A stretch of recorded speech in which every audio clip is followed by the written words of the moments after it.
hari ini kita akan masuk ke materi tentang pengenalan apa itu metode penelitian bisnis, ya.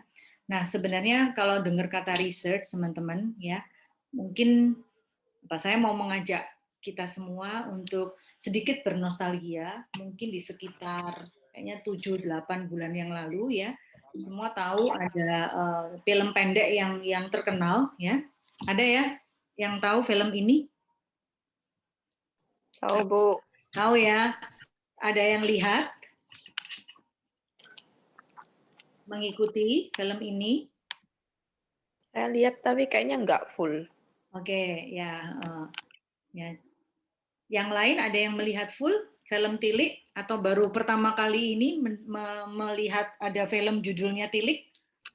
Pertama kali, Bu. Siapa Baru tuh? pertama, Bu.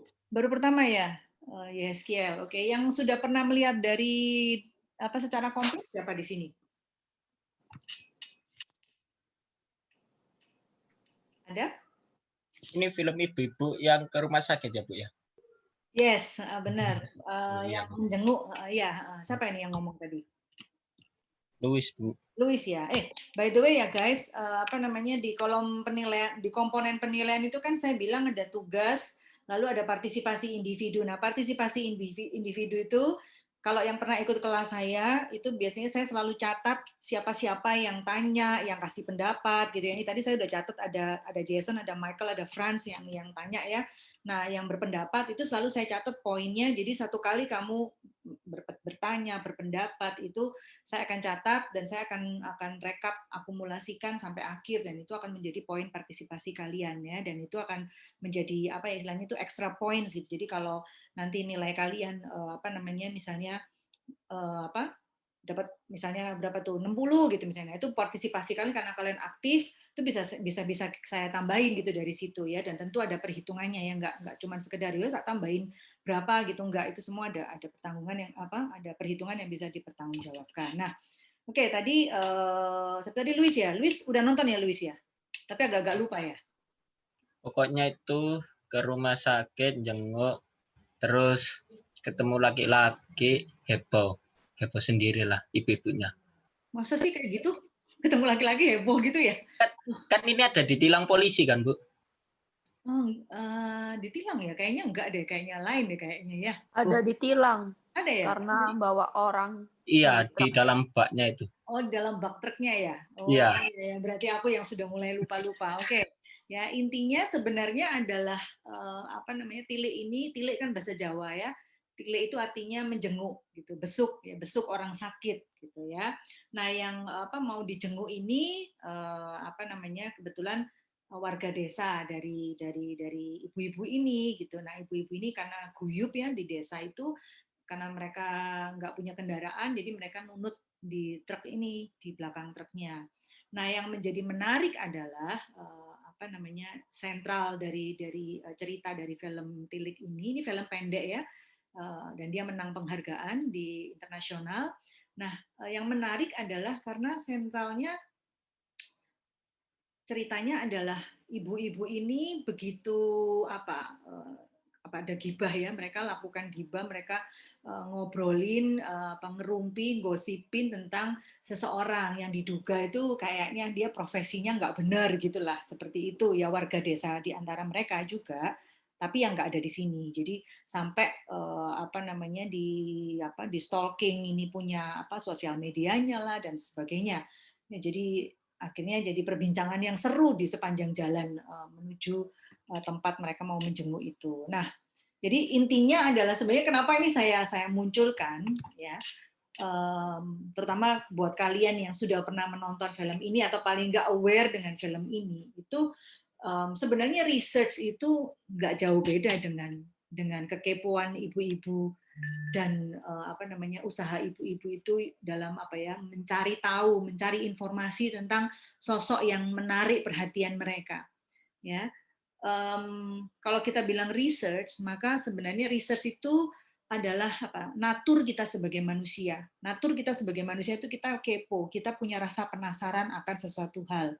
Ya, terutama kalau hal itu menarik buat kita. hal itu apa namanya, apakah itu secara panca indera itu membuat kita kepingin tahu seperti apa sih gitu, kepingin mengenal lebih dekat ya. Kenapa saya katakan itu natur manusia? Karena ya manusia pertama Adam dan Hawa ya jatuh dalam dosa ya karena kepo, pengen tahu gitu kan. Udah dikasih tahu nggak boleh makan semua buah kecuali satu pohon apa buah dari satu pohon itu, tapi karena kepo, nah ada stimuli ya kalau kamu bilang orang marketing itu ada stimulus, ada rangsangan yang men-trigger kamu untuk apa namanya jadi kepo, ya jadi penasaran, akhirnya kamu melakukan research gitu kan, pengen tahu gitu. Nah terus akhirnya kamu apa mencerna dengan pengertianmu sendiri, dengan pemahamanmu sendiri, ya berusaha menjawab rasa penasarannya itu. Dan kalau kita tahu Adam dan Hawa ya akhirnya mereka jatuh dalam dosa ya karena mereka ya sebenarnya ujung-ujungnya itu karena mereka kepo aja ya. Makanya saya bilang research, rasa penasaran, pengen tahu itu benar-benar itu natur kita sebagai manusia ya. Jadi ya seperti film Tilik ini gitu ya. Jadi mereka suka kepo, mencari tahu. Jadi kalau Anda ya orang Indonesia itu paling secara apa cross cultural ini ya apa namanya apa communication ya, orang Indonesia salah satu apa kelompok sosial atau kelompok masyarakat yang rasa keponya, rasa ingin tahunya itu tinggi ya, rasa kepo suka nyampurin urusan orang, suka pengen tahu urusan orang. Nah itu cukup tinggi ya. Tapi kalau kita bilang apakah itu negatif ya, ya kalau memang untuk tujuan yang jelek ya negatif ya. Nah tapi sebenarnya kalau kita ngomongin research maka kalau kita sudah berangkat dengan rasa ingin tahu, rasa penasaran, maka itu bisa menjadi bekal yang bagus, ya, start yang bagus, ya, untuk Anda itu menjalani research. Ya, jadi makanya pesan saya, kalau nanti kamu skripsi, ya toh, pilih topik yang benar-benar bikin kamu tuh kepo, gitu loh. Jangan topik yang ya pokoknya aku ikut lah, gitulah. Pokoknya saat ketemu nih, gitu ya. Tapi kamu nggak suka, gitu. Nah itu akan menyiksa kamu. Meskipun topiknya gampang, tapi kalau kamu nggak, sebenarnya kamu sendiri nggak pengen tahu tentang itu, kamu nggak kepingin apa ngepoin itu, pasti akan jadi sesuatu yang berat. Ya, jadi kalau kita bilang apa sih research itu, ya kita lihat definisinya di sini. Ya, jadi intinya research, kalau konteksnya research bisnis karena kita orang bisnis ya, karena kita orang di manajemen, maka risetnya dikatakan research bisnis gitu ya. Nah maka riset dalam konteks bisnis itu adalah sama gitu ya, sebenarnya adalah apa rasa apa penasaran kita pingin apa namanya memperoleh apa pemahaman pengetahuan tentang sesuatu, kita melakukan penyelidikan investigation terhadap sebuah masalah ya. Tapi teman-teman, nah ini yang saya kasih highlight merah ya, yang saya tulis merah. Tapi bedanya ya, rasa penasaran atau cara kita mencari tahu akan sebuah masalah itu bukan dengan gibah, bukan dengan seperti yang dilakukan ibu-ibu di film Tili itu, bukan dengan cara-cara yang apa namanya tidak ilmiah gitu loh, tapi ya sama-sama nih penasaran, pengen tahu kenapa kok bisa ada fenomena ini, kenapa kok bisa ada tren ini, kenapa kok bisa ada masalah bisnis seperti ini gitu. Nah, rasa penasaran kita itu, rasa kepo kita itu terjawab dengan yang ini saya tulis merah ini, dengan cara yang terorganisir, dengan cara yang sistematis, dengan tahapan-tahapan apa namanya yang memang sudah jelas ya terplanning berdasarkan data ya. Kita lakukan penyelidikan itu dengan cara kita mengkritisi apa yang kita cari ya, kita menjaga objektivitas kita. Nah, sampai akhirnya karena kita sudah melakukan itu dengan sistematis, dengan terorganisir, ya berdasarkan data, jadi bukan sekedar omongan orang ya, semuanya dari data ya secara objektif, maka harapannya ya masalah yang kita sedang teliti itu kita bisa temukan jawabannya dan itu bisa memberikan solusi bagi bisnis, bagi manajemen atau bagi perusahaan yang mungkin objek menjadi kita pilih sebagai objek penelitian kita. Nah, itu sebenarnya yang membedakan research kita ya toh, riset di bidang akademis, di bidang bisnis dengan ya apa tindakan ingin tahu dari yang di luar akademis gitu ya.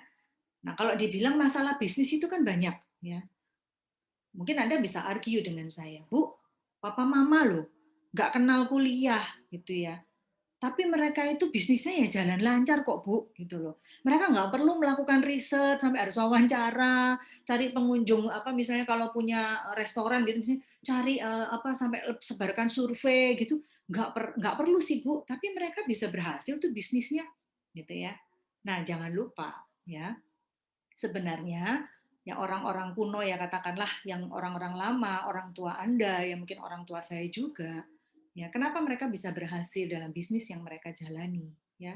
Sebenarnya mereka melakukan research gitu loh, tapi research mereka itu lebih berdasarkan kepada observasi ya, mereka melihat, mereka mendengar. Jadi bukan yang benar-benar yang cari jurnal gitu enggak, ya. Dan ditambah dengan satu, dengan intuisi. Ya, saya nggak bilang di dalam bisnis intuisi nggak penting, salah. Intuisi itu penting, ya. Dan intuisi itu ya akan bisa ditajamkan dengan pengalaman, teman-teman. Ya, papa mama Anda ya atau opa oma yang sudah punya bisnis yang melegenda mungkin ya, yang sekarang jalanin bisnis, bisa jadi mereka nggak pernah belajar jurnal-jurnal seperti Anda dan saya, tetapi mereka sudah pengalaman sudah banyak ya di lapangan.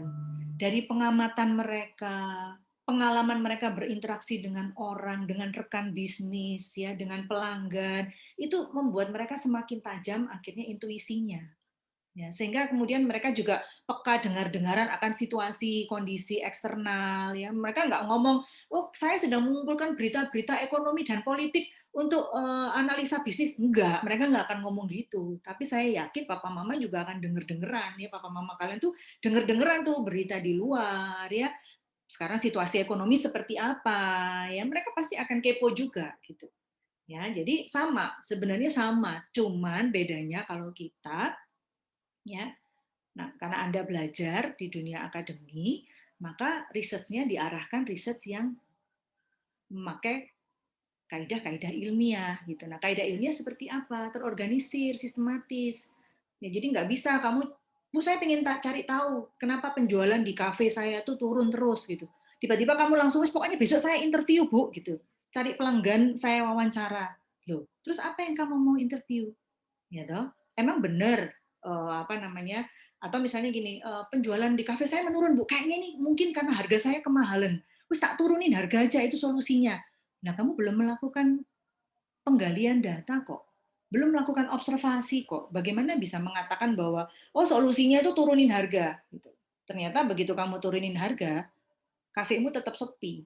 Ya, karena kenapa? Ya, karena mungkin masalahnya bukan di hargamu, masalahnya ternyata mungkin di produkmu memang nggak enak, ya nggak ada orang yang datang. Kamu lihat aja tuh kafe-kafe ada yang harganya mahal, tapi begitu produk kualitasnya bagus, kok juga ada orang yang datang gitu kan. Jadi banyak faktor gitu, ya. Jadi itu perlunya kita pada saat kita dihadapkan pada sebuah fenomena atau masalah, wah ini perlu tak kasih, aku cari tahu jawabannya gitu. Aku kepo nih, apa nih jawaban yang sesungguhnya dari masalah bisnis yang ada.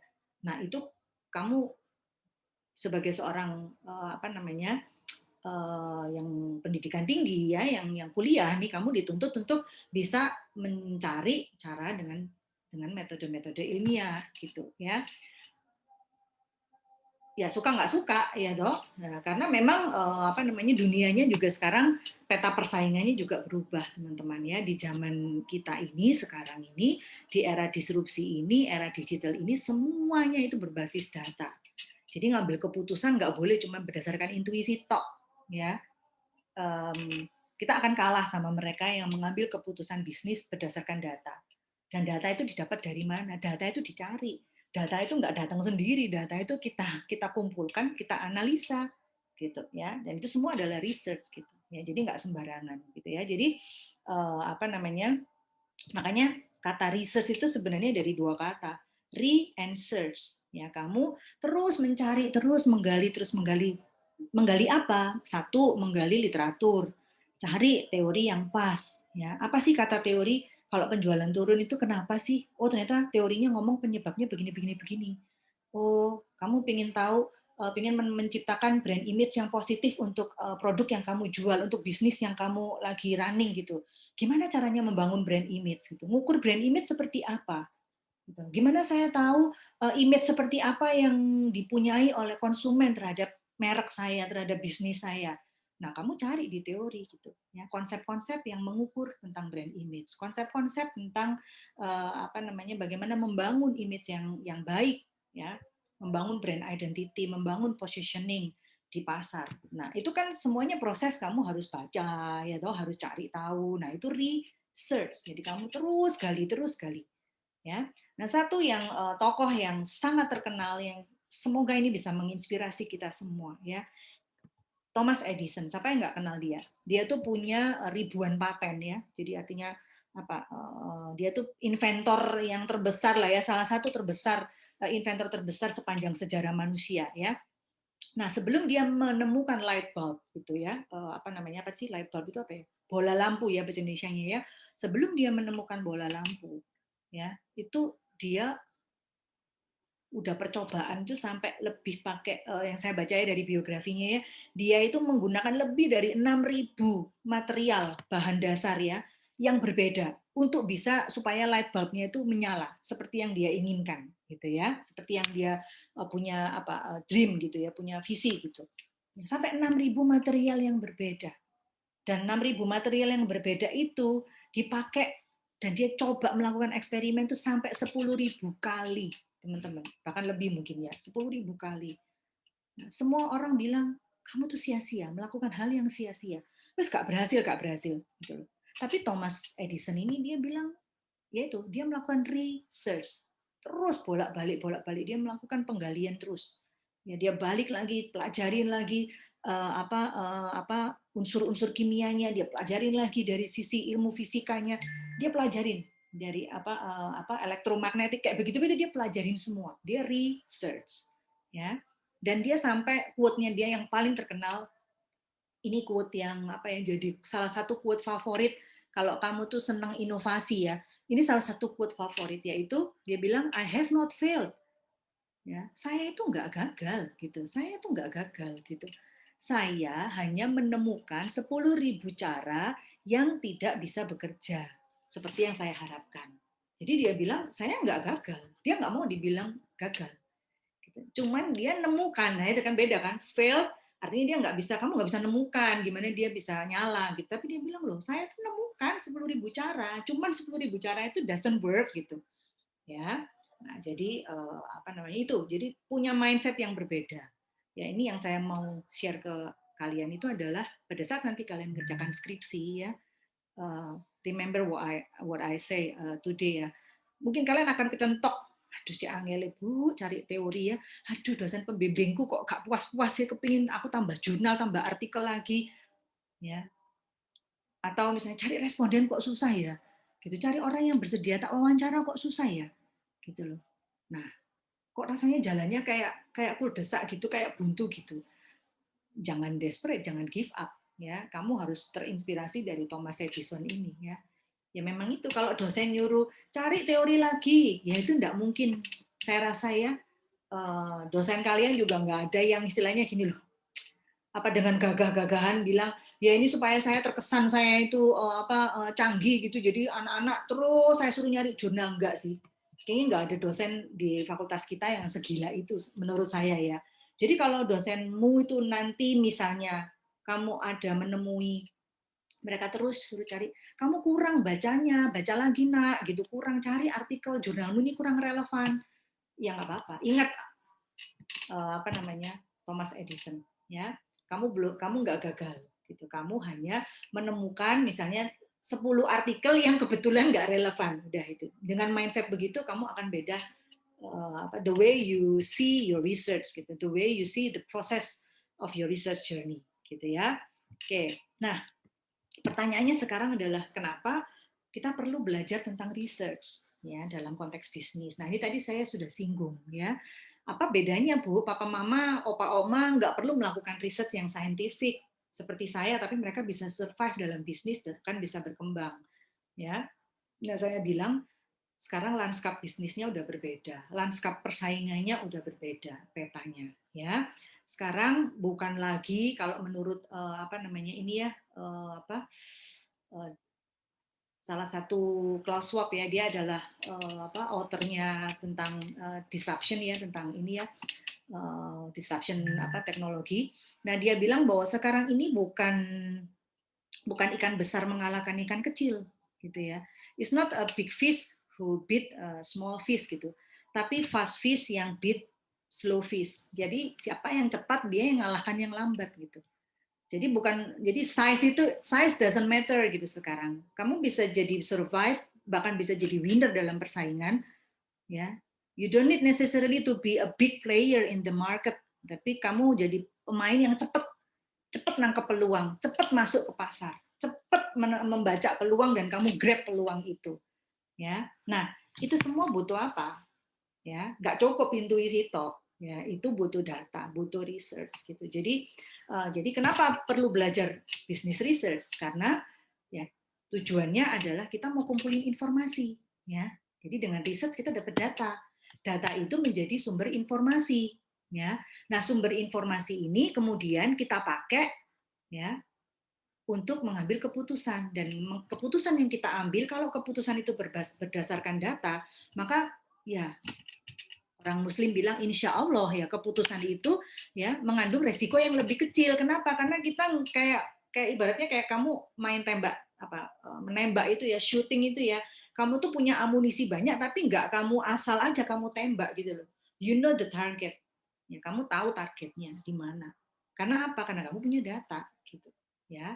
Jadi beda kalau kamu nggak punya data, kamu langsung main, wis mem nggak apa-apa, modalku wakeh gitu ya, duitku banyak, aku salah satu crazy rich, ya akan sampai kapan gitu loh, ya. Kalau kamu gagal terus dalam bisnis, ya kamu nggak balik modal, ya initial investmentmu nggak balik-balik, ya lama-lama ya kamu nggak bisa melipat gandakan uangmu, modalmu, ya lama-lama kamu akan habis kan gitu. Jadi akan sampai kapan gitu. Ya, you will make a business decision without a proper data. Ya, jadi itu kenapa penting sekarang research. Gitu ya. Jadi semoga dengan ini Anda tuh bisa punya insight ya. Oh iya ya, research itu penting gitu. Aku perlu serius nih belajar tentang ini supaya tahu caranya gimana gitu ya. Kalau nanti ngadepin masalah. Ya, nah sebenarnya kalau kita bilang masalah dalam bisnis itu apa aja sih? Banyak banget. Ya, coba kamu membayangkan, kamu udah belajar pengantar bisnis kan, kalian udah lulus pengantar bisnis. Bisnis itu kan punya pilar, ya toh. Kamu running bisnis nggak akan bisa kalau kamu cuma punya satu bagian yang ngurusi marketing tok, nggak akan. Ya, kamu cuma punya orang marketing tok, nggak punya orang yang mencatat finance sama accountingmu, ya amblas lah gitu ya. Cash flow-mu nggak mau kontrol, ya toh. Nggak ada inflow tapi outflow terus, ya kamu nggak lama kamu akan gulung tikar. Ya, jadi ada pilar selain marketing, ada pilar finance accounting gitu. Itu kan pilar bisnis ya, fungsi bisnis ya, itu kita namakan business function. Nah, kamu punya pilar marketing, kamu punya pilar orang yang menjalankan fungsi finance accounting, controlling gitu ya. Tapi kamu nggak punya orang yang fungsi yang benar-benar memanage tentang people-nya, tentang karyawanmu. Ya, ngatur job desk-nya, siapa yang bagian tanggung jawab bagian ini, bagian itu. Ya itu tetap juga akan nggak bisa. Ya, masing-masing orang akan merasa ini kerjaan saya, atau sebaliknya ini bukan kerjaan saya, ini kerjaan dia gitu. Jadi orang mungkin akan merasa nggak dihargai, nggak dikasih reward yang semestinya. Nah ini kan berarti butuh fungsi bisnis atau pilar bisnis HR gitu ya. Nah sebaliknya nanti ada yang bagian production operation, misalnya kamu di bisnis cafe gitu. Ya, bisnis kafe nggak kayak bisnis kamu di pabrik gitu ya yang produksi, tapi kan kafe juga kamu produksi makanan. Nah, ada orang yang memang betul-betul jadi otaknya untuk dapurmu gitu ya. Dia yang create menu, dia yang istilahnya itu cari informasi ya, sampai desain menu yang baik, dia kasih buat eksperimen sampai menemukan ini ingredients yang pas, komposisi yang pas untuk produk yang bisa dijual. Kamu butuh orang operation gitu kan. Jadi fungsi bisnis itu macam-macam, teman-teman. Jadi kalau kita bilang area bisnis apa saja yang bisa diteliti, itu ya, di semua area dalam fungsi bisnis yang ada. Ya, jadi kalau kamu perhatikan di sini kan itu kan ada ya, kalau staff apprenticeship ini kira-kira terkait sama isu apa ini kalau di bisnis? Ada yang mau jawab? Isu apa nih? Ngomongin staff, jadi absen Tingkat apa? Kehadiran karyawan. Kenapa? Kenapa non? Kehadiran karyawan. Ya, kehadiran karyawan berarti ini kalau tadi aku bilang marketing, finance, accounting, production, operation ini kira-kira isu apa nih? Ini di fungsi bisnis yang apa ini? Ngurusin apa ini berarti? Karyawan tuh berarti ngurusin? Resource. Iya, ngurusin human resource. Ya. Sorry, tadi siapa yang ngomong nih? Aku nggak bisa lihat wajahmu ya, Non. Natania. Natania ya, oke, thank you Natania. Ya, employee commitment, kira-kira ini isu atau problem yang bisa terjadi di departemen apa ini? Human resource. Resource, ini masih Natania kah? Iya, Bu. Ya, kalau motivasi, Human resource. resources, oke. Kalau terkait consumer decision making, kenapa ya orang kok nggak tertarik ya beli produk saya ya, misalnya gitu. Ini berarti isu apa ini? Ini masalah yang terjadi di Marketing, Bu. marketing. Siapa tadi yang jawab pertama tadi? Siapa? Nggak tahu, Bu, siapa Bu. Nggak tahu ya, nggak tahu siapa ya. Ya udah yang jawab coba Kelvin tadi ya. Saya Barengan James, tadi, Bu. Bu. Iya, Bu. Bareng. Bareng ya, oke. Iya. Oke, Kelvin nama siapa tadi? James, Bu.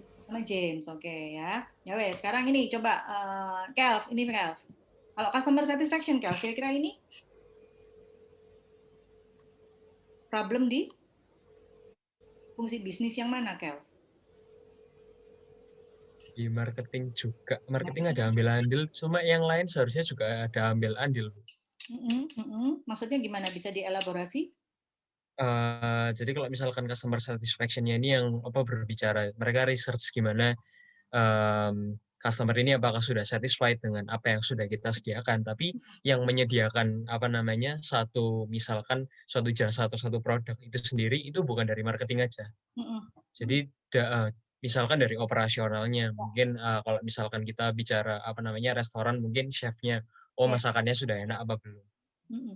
Oke, jadi ini bisa jadi masalah di area bisnis yang marketing bisa ya. Nah, bisa juga di operation production. Oke, good. Ya, thank you, Kel. Kalau budget allocation apa, James? Kira-kira ini isu di area bisnis yang mana nih? Finance, Bu. Finance, oke, good. Lalu accounting procedures? Accounting, Bu. Ya, accounting ya. Lalu service delivery? Operasional. Ini di operasional ya. Siapa yang jawab? James juga kah? Atau bukan? Saya, Bu, Jason. Oh, Jason, oke ya. Ya, jadi ini saya bilang itu many more gitu. Artinya ya masih banyak lagi.